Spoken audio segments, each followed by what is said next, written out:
no lesions on the tongue at all.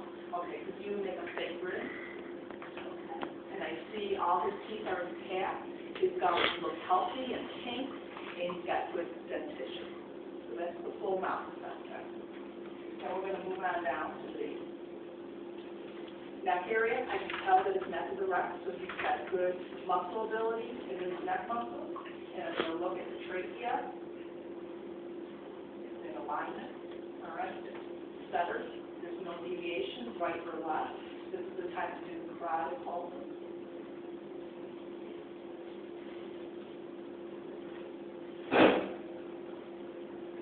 One at a time, remember the carotid pulses. They're powerful and strong. And you move your neck from right to left, right, and chin and chest. Good mobility with the neck. And now I'm going to go ahead and do the lymph node assessment.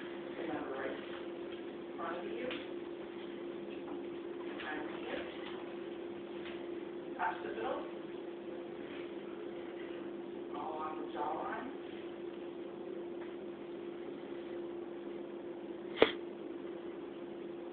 Under the chin, down the sternal mantle lymph node. Posterior to that, above clavicle. Okay. All lymph nodes are not palpable. Now I'm going to have you play that.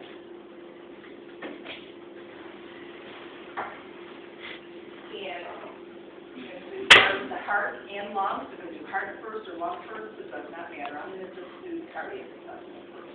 And of course, with your real client, you're going to put the stethoscope on skin, not over clothing or over gown. I won't do it for this person. Stethoscope ready. And remember, I'm going to feel for the sternal angle, which is where it's equal to the second rib. And I'm going to move over and get my cardiac landmarks. All right. So I know the very first one on the right-hand side in the second intercostal space is the aorta.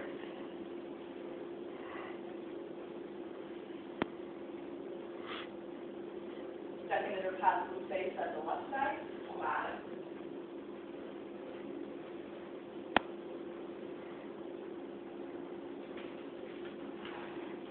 First is the third intercostal space, just a little bit down on the left side.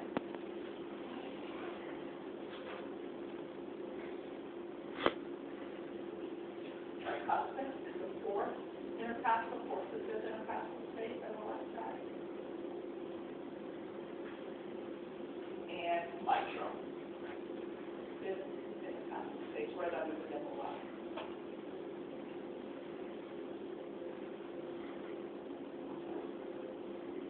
Then right after that, I'm going to assess for PNI. It's typically found right in the fifth intercostal space in the mitral area.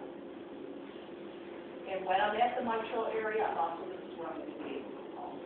If I found that the pulse was regular, I'm going to do it for 30 seconds, times 2. If I know it was irregular, I'm going to do it for 60 seconds and get a report of that. Palpable PNI. My document for cardiac assessment was his rhythm was regular. Whatever rate I got, I didn't measure the rate, but I would note the rate. And I heard S2 loudest in the pulmonic, and I heard S1 loudest in the mitral area. And that's my full cardiac documentation. Then I'm going to go ahead and do lung assessment. And I'm going to have you breathe in and out, tell this client, I'm going to have you breathe in and out every time I place the stethoscope at the chest. Start at the apex of the lung, right below the clavicle. Breath in and out.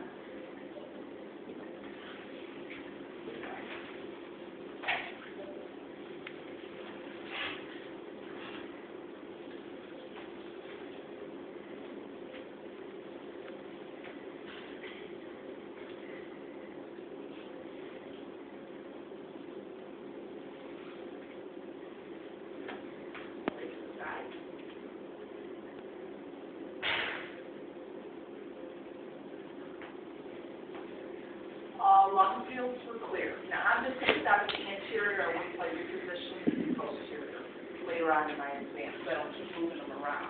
Then next, I'm going to move on down to the abdomen, and I'm just going to look at the abdomen, remember, without touching, and the contour is flat. And then I'm going to use my dividing line with the umbilicus and vertically, horizontally. So those are your 4 quadrants, separated this way, right? Here, right? Up vertically up this way. So I've got my upper quadrant and my lower quadrant. I'm going to listen for each quadrant to see the activity of the vowel sound. And before I determine that it's absent in one quadrant, I've got to wait 5 minutes before I don't hear a thing.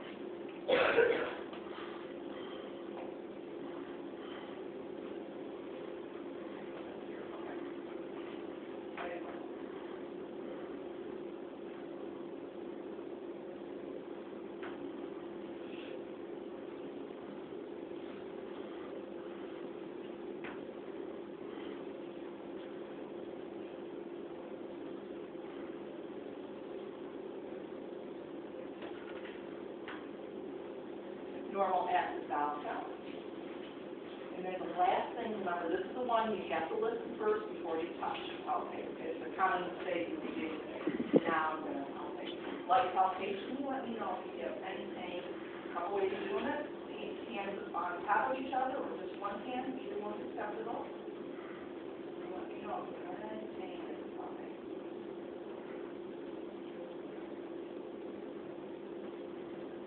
Comfort? And I'm also going to glance over at his face. He may say he's not having pain. He may grimace or tighten up his lips or something like that. So I want to take a quick look that way. Okay, so that's a complete abdominal assessment. So I'm going to move on down to the leg. I'm first going to then go on and assess the femoral pulses. I'm not going to do it on hand, but remember those are deep in the groin. Practice those. Those are very, very hard to find in the beginning. You do have to apply a lot of pressure. One at a time. It's very hard to do them both at the same time, and then do the other one. And then I'm going to continue on and assess his leg. When I'm assessing the leg, I'm looking at color. I am looking at temperature of the leg. Do you feel the sensation? And I'm checking to see if he has sensation. If he has a light or color, it's going to be a little bit harder for pressure. What his sensation is. I'm also looking for varicosity, any type of lesion, any nulla, and I'm also looking at is there any swelling. If I see that his leg is swollen, I'm going to compare is the right and left equal or is the right greater than the left. And then if I do see swelling, I'm also going to press and assess for pitting edema. All right? And I'm going to pitting edema, I'll continue to press down, it stays down, it stays indented, and then slowly gets back up. So I want to put that. So, and I'll also test touching the temperature. And then here I'm going to look at our palpated dorsalis pedis. Remember that is right between the big toe, the second toe. Put it back here so they can see. And go ahead. Good. Palpation. Strong pulse. And then posterior tibia.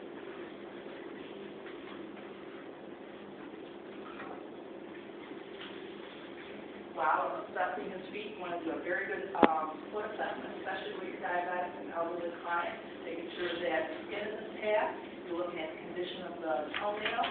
And a lot of times with your elderly clients, you'll do halfway swelling the toes, but you can't. If you press your toenail, you won't see anything. So just press the top of the toe. If you're flinching, I see a quick return of circulation. You've got good capture cells in his lower extremity. And then I'm also going to do the upper skin. And of course, overcolding is overcolding is very difficult. I'll do the exact same thing on the other side. Now, if he did get up and I saw him walk, I would do a muscular skeletal assessment, see what his gait is, checking if his gait is steady or unsteady. Anytime a client has to hold on to something or use a walker or use a cane, then it's an unsteady gait. If he is able to walk freely and his arms are moving at his side, he's got a steady gait. So if he's in bed and I can't assess that, the other way I'm going to do it, assess his lower. Right turn. And up.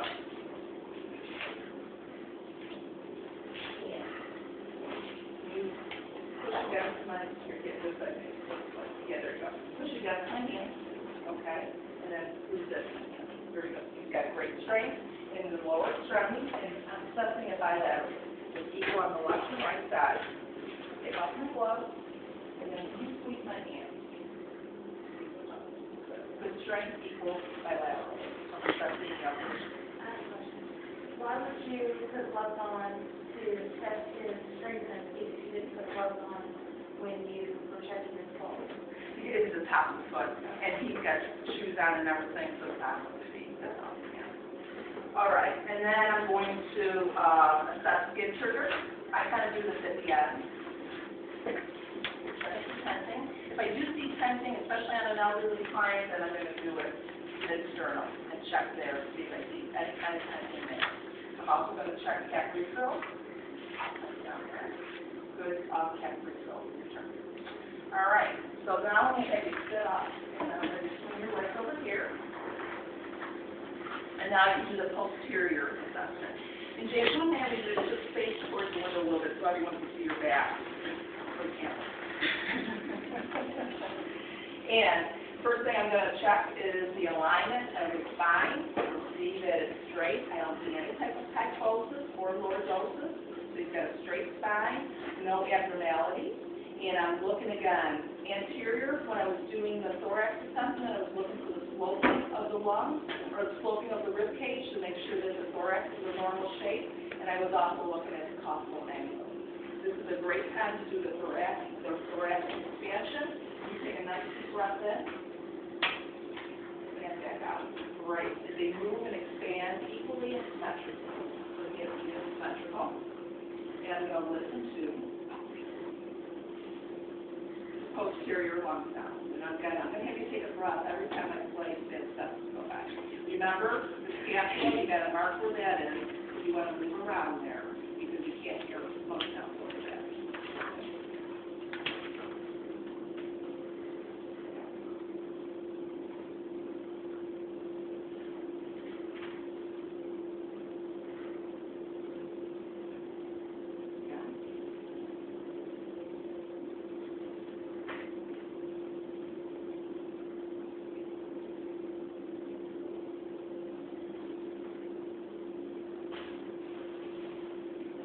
Lateral.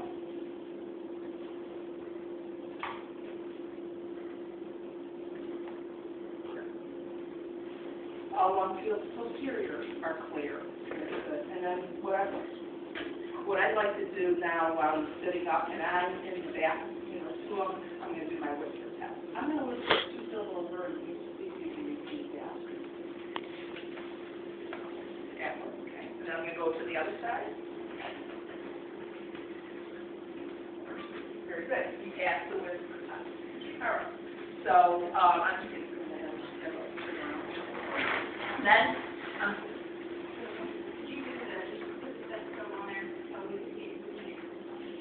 oh, okay. All right. This time. All right. For those that were re-videotaping, for those on this side of the room, again, place upper here. Remember to mark the scapula where that is because you can't go over there. Back on this side. You know.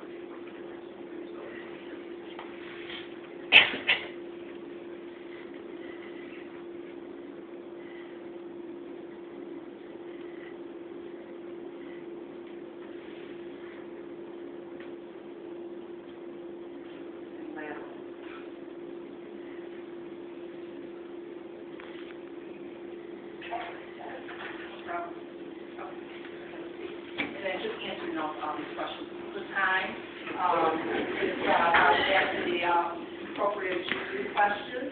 Have you had any trouble urinating at all? Have you had any trouble where you have that urgency feeling when you want to urinate? Have you had problems with frequency? Dribbling of urine? Okay, have you noticed any type of penile discharge? Have you noticed any type of sores or lesions on your genitalia area at all? Have you noticed any swelling in your scrotal area? Do you do statistics daily much? Now is the time to do that. Have you had any problems with rectal bleeding? Okay. Have you had any trouble with constipation or diarrhea? Okay. And any problems with hemorrhoids at all? Okay. So this ends the full physical assessment with your questions. And,